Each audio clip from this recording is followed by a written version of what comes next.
bulan ini sangat kacau, menunjukkan ketidakmampuan, saya pikir 6 bulan sudah diberhentikan. Dan kita dorong itu, kalau memang tidak ada perubahan, katakan minggu ke depan nggak ada, kita dorong tuh diganti aja. Jangan lama-lama lah, jadi beban aja.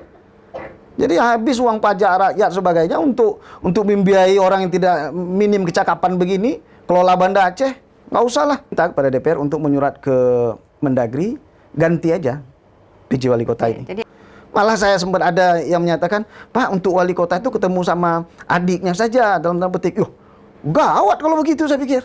Nggak benar betul nih. Jadi memang kita miris melihat ya, kalau wali kota yang dikirim dari pusat ini menjadi beban bagi warga kota Banda Aceh. Setelah wali kotanya kurang cakap, juga didampingi oleh sekdanya yang tidak cakap sama sekali.